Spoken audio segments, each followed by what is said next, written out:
Quando quiser, tá gravando. Conte comigo. Eu sou Cristino, pertenço ao povo Uapichana de Roraima, no extremo norte do país. E o meu povo hoje tem mais ou menos 13 mil indivíduos.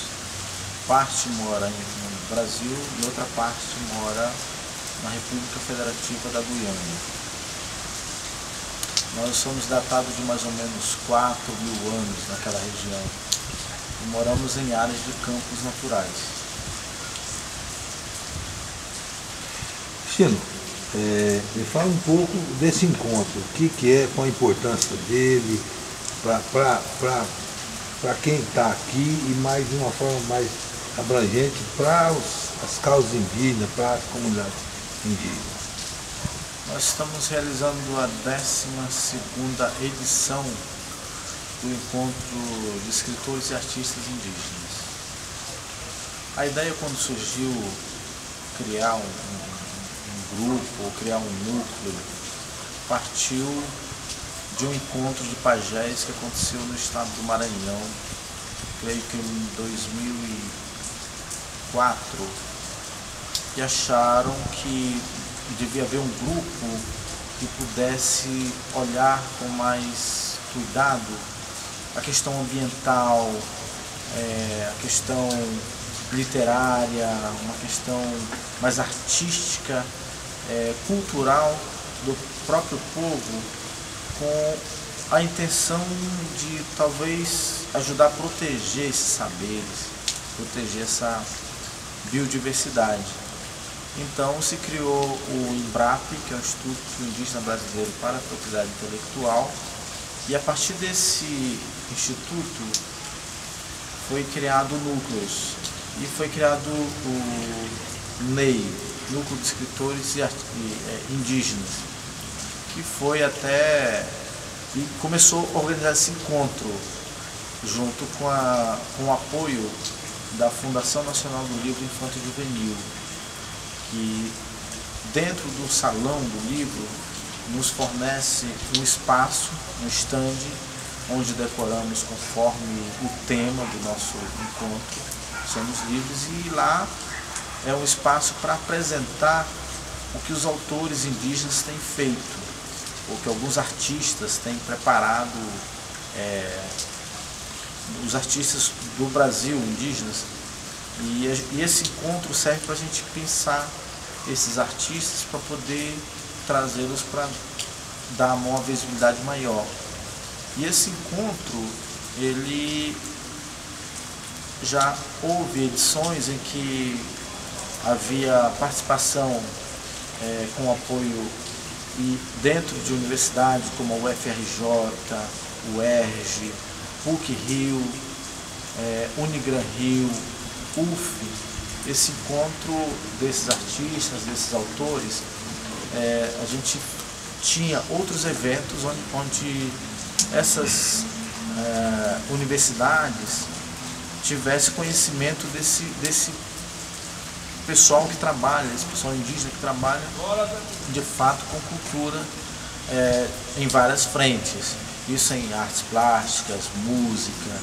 E então, há uns 5, 7 anos atrás, esse NEI passou a ser chamado de NEARIM, porque aí incluía, antes só era escritores indígenas e ilustradores indígenas, passou a ser escritores e artistas indígenas, o qual aí eu entro como parte musical. Eu estudei cinema, entre os artistas plásticos, já fizeram exposições aqui, montamos. Nesse período de encontro de escritores a gente monta.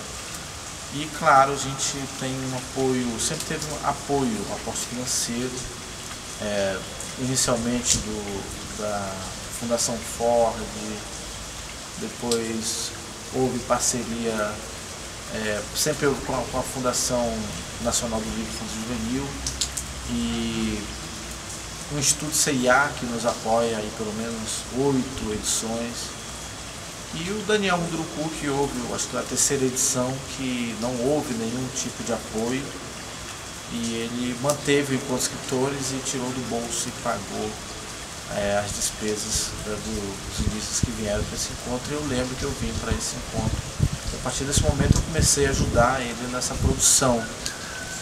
E já tenho pelo menos eu mudei, inclusive, de Boa Vista, Roraima, para Rio de Janeiro em 2008, exatamente para dar um apoio maior para esse encontro e para outros eventos que fazemos no país. E isso virou uma referência. Os autores indígenas hoje são uma referência em universidades, são motivos de estudo, né, de teses, TCCs, monografias, e cresceu bastante esse movimento assim, entre aspas, né, dos autores indígenas. Hoje tem uma visibilidade, hoje se fala nas universidades, fazemos trabalhos em escolas, temos outras atividades como uma caravana que percorre alguns estados com parte desse aporte financeiro, exatamente para aproximar a sociedade brasileira dos povos indígenas ou da cultura indígena. Nós somos hoje mais de 305 povos e o país não conhece essa diversidade. Então, esse encontro de escritores, além de tudo isso, ele serve também como um momento de negócios entre os autores e as editoras. Então, aqui é uma vitrine. Os autores, eles trazem os seus textos e apresentam para as editoras. E as editoras, claro, que vão ver se aquilo vale a pena investir ou não. Então, eles investem. E houve anos que lançamos como 10 títulos no Salão do Livro. Então, houve um crescimento a partir desse encontro de quantidade de autores, que antes você tinha no máximo 10, hoje você tem uns 40 autores mais ou menos. Claro que a gente não consegue trazer todo esse povo como gostaríamos, mas a ideia também desse encontro é trazer pessoas, indivíduos que têm desenvolvido algum trabalho nesse sentido dentro das suas comunidades ou nas suas cidades, que são indígenas, para poder eles terem uma visibilidade ou publicarem. E eu sou uma dessas pessoas, né, que cheguei, participei de um concurso. Esse salão oferece, a Fundação Nacional do Livro Infanto-Juvenil oferece 2 concursos, que um chama Tamoio, que é para autores indígenas, ou para quem aspira a ser autor indígena, é um concurso de abrangência nacional, e um outro concurso chamado Curumim, que é para professores que trabalham com obras de autores indígenas em sala de aula. Então, esse encontro tem sido muito importante em várias frentes. A gente tem conseguido discussão em debates em universidades. Isso tem despertado o interesse de muitos, tanto professores quanto alunos universitários, a própria universidade. Como falei, há vários trabalhos nessa área. A gente tem avançado. Eu acredito que até a Lei 11.645, que tornou obrigatório História e Cultura Indígena em sala de aula, talvez esse encontro tenha um certo peso nisso. E esse material dos autores indígenas dá apoio, dá suporte a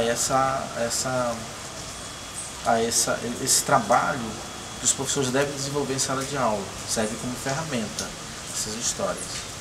E essas obras escritas por autores indígenas, que alguns chamam de literatura indígena, outro nativa, isso não é tão relevante. Autor é autor para mim, mas existe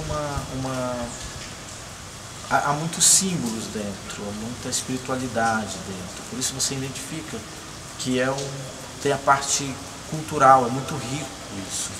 Então, essa diferença do que chamam de literatura indígena ou literatura nativa ou criada por esses parentes indígenas.